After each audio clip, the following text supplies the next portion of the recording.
Hi, and welcome back to Success Live here at Universal Studios in Orlando, Florida. And we have another great presentation for you guys coming up because we have the founder and CEO of Imaginate Life, a pioneering health and well-being company.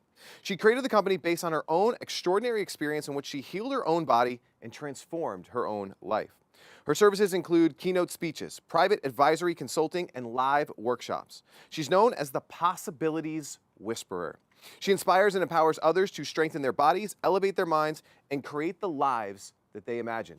Please let me welcome to the Success Live stage, Rosie Unite. Thanks, Greg. Appreciate it.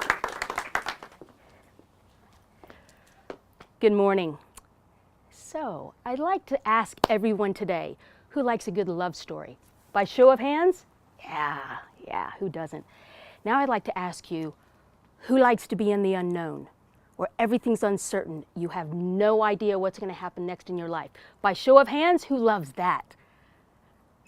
Okay, great. Today is a love story, a quantum love story. Even though I had a successful, exotic life, I thought I didn't matter.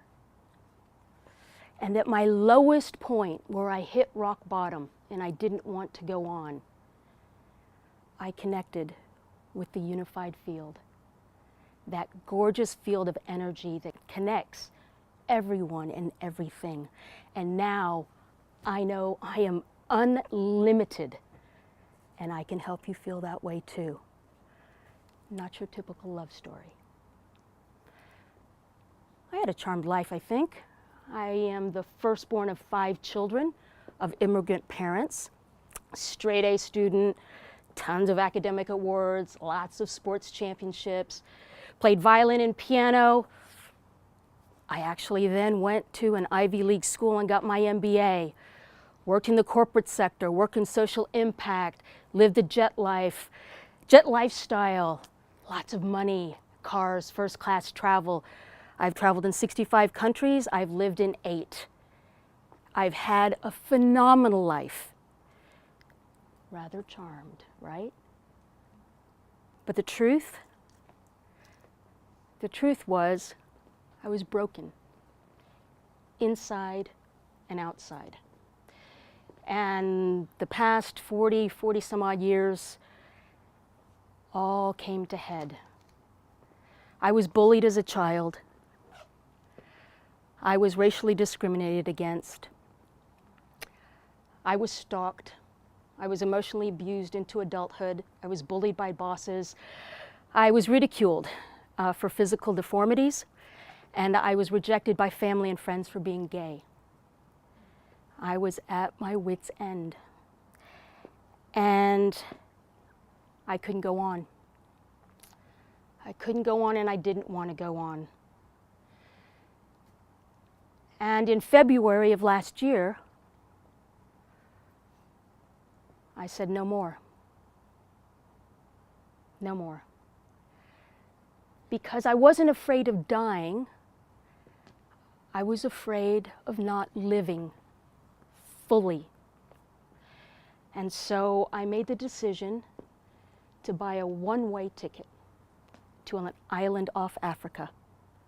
I had no intention of returning. When I arrived on the island, I went out. I had a small flat with a balcony.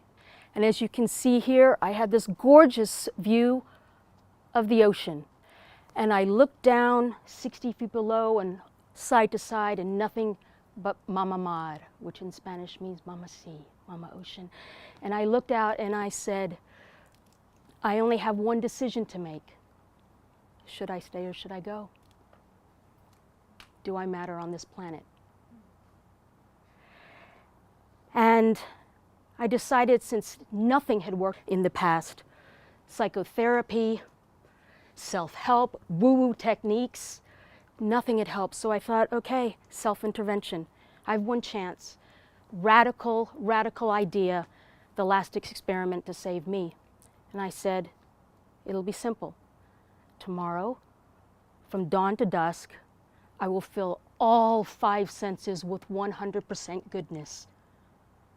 And I'll do it nonstop. So I woke the next morning at 4 a.m. in deep gratitude for a new day, went into deep meditation, and for the rest of the day, I watched funny films, I read fascinating books, I walked the cliffs of the ocean, gazed at the seagulls, I turned on groovy 80s music, and I danced naked. No kidding. And I did it, and it felt great. And I fell asleep at night, and I thanked myself for taking care of me. I felt so good that I did it the next day, and the next, for the week.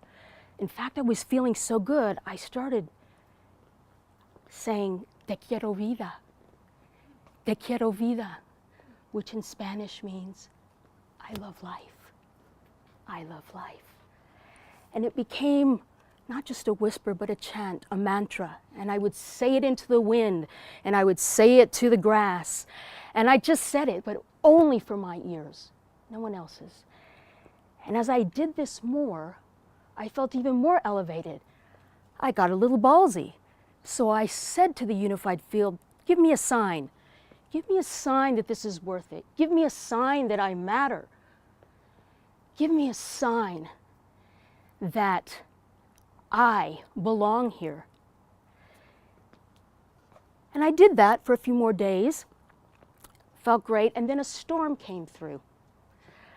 And as you can see, it was pretty brutal. 70-mile-per-hour winds, slashing rain. It was so strong that I couldn't even go out onto the balcony, much less outside.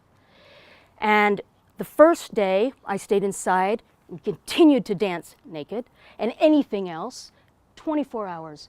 The next day, day 2, the storm raged on. And I thought, my gosh, if this doesn't break by day 3, I'm going to have cabin fever.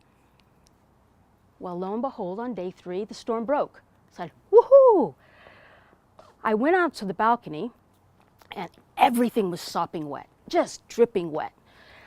Furniture thrown around, and I thought, well, at least all the trash that I saw flying around had already flown off with the wind.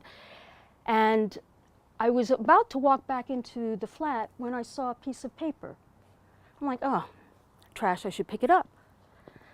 So I leaned down, and I picked it up. I thought, that's odd. Everything else is wet, and this is dry. And it's not crumpled, it actually is something. And as you can see, this is what I saw. It was a paper airplane. And I thought, really odd. This is all Mother Nature in front of me, not a soul in sight. I'm 60 feet up above the ocean floor in boulders. How did a paper airplane get here? And I was about to throw it away when I noticed orange scribble inside. So I opened it up, and I fell to my knees. I fell to my knees, shaking and crying when I saw this. And I saw that, and I looked out, and I smiled, and I said, thank you. Thank you. Thank you. So as I leave you here today, I say for all of you or the people that you love in your life that might be at the brink or close to it for whatever reason, for those who maybe aren't at that extreme, but they're a little lost, they're a little off track. They want to get jazzed about life again. They want to find their magic. Or perhaps they're actually in physical pain, chronic conditions, maybe nearing the end of their life. I ask you to ask them and to ask yourselves to think about what you want more than anything, and with clear intention, throw it out into the field, and with elevated emotion, know that it's already happened in the infinite realm of possibilities. And with the clear intention and the elevated motion in this electromagnetic signature cosmic dance of creation, it's already happened. Just believe it. Throw your what out there and let go of the how. trust in the unknown. Be open to possibilities and be prepared to be amazed.